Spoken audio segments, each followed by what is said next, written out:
The Swashbuckling Ladies Debate Society presents The Worth of the Anchor, a special mini-series event. Part 2, Fine Voyage, Fine Ship.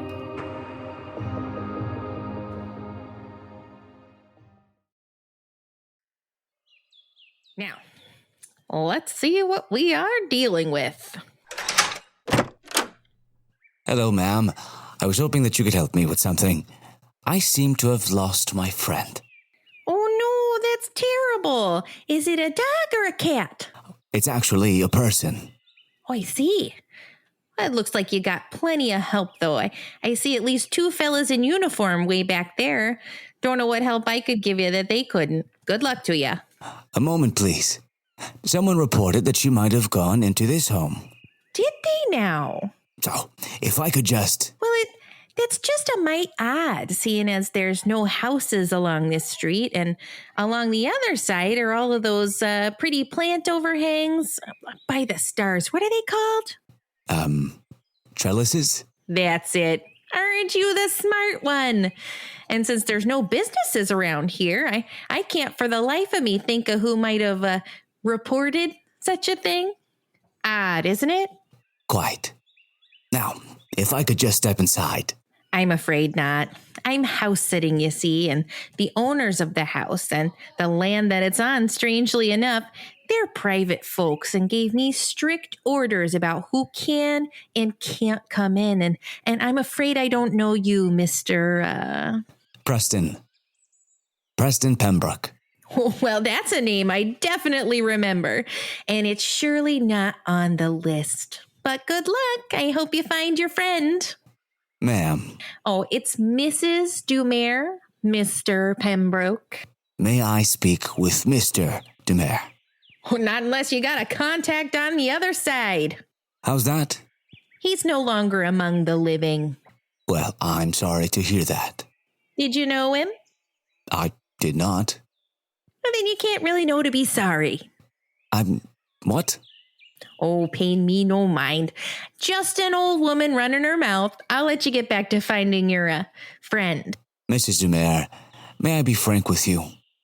You can call yourself whatever you want, so long as you're speaking the truth. Yes, well, the circumstances of this friend are a bit complicated. It involves an affair of business and of the heart. Seems like an odd kind of friendship. This girl, I neglected to mention my missing friend is a girl.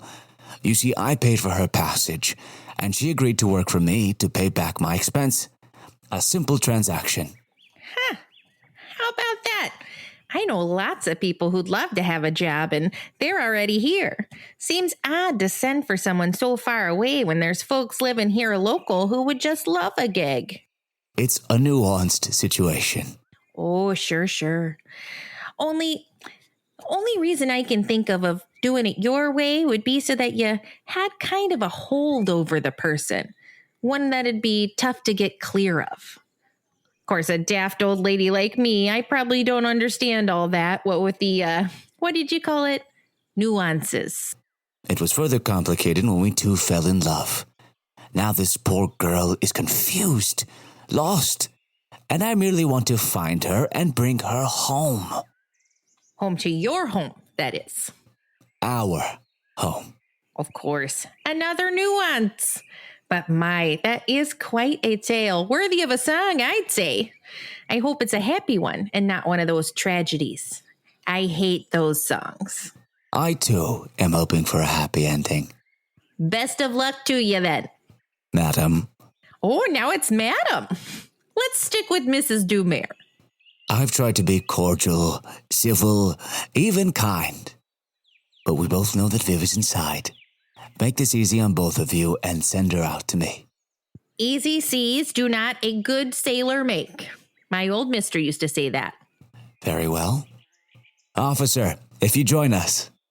Oh, getting Johnny Law involved. Things just got more interesting. Officer, I have reasonable suspicion that the girl, who I should point out is not a citizen, is hiding in this domicile, and this woman, who is not the owner, is refusing to let me in to claim her. Please do your duty and fetch her for me. Why, Mr. Preston, I thought we were getting along so well. I'm afraid that's going to be a bit of a problem. I think that myself and these gentlemen are more than a match for one frightened girl and a foolish, aged woman. You think so, huh? Well, much as I'd love to shatter that illusion for you, you've got a legal issue. I hardly think so. But you see, when the land you're standing on was purchased, it wasn't purchased from some rich developer. It was acquired from the government itself. So I may be just a foolish, aged woman, but I believe you're standing on, what do they call it? This is something regal. Oh, yeah, sovereign territory. That can't be right. It's all mumbo jumbo to me, but the lady who does the paperwork here, well, she's yet to miss a cross T. You have no legal authority to be here. In fact, it's only by my good graces that you've gotten this far. To force entry would be, sort of, an act of war. Is this true?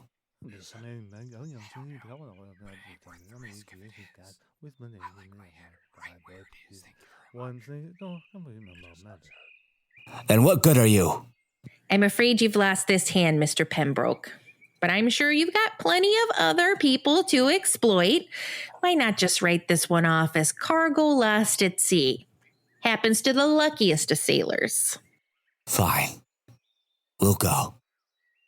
But listen well.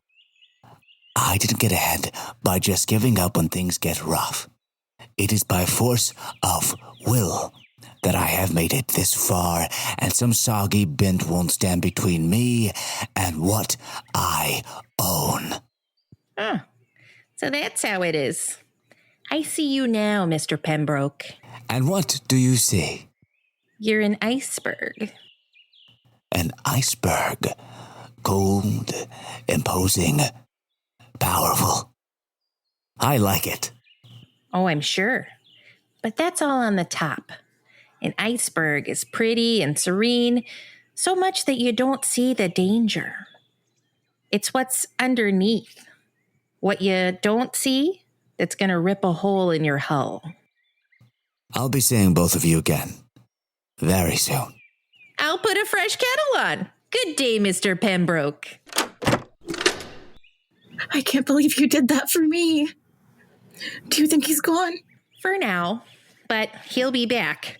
This is merely the first gusts. The real storm hasn't hit yet. Let's enjoy the quiet while we can, get something warm into our bodies. And then? Then we batten down the hatches and get ready for the typhoon that's coming our way.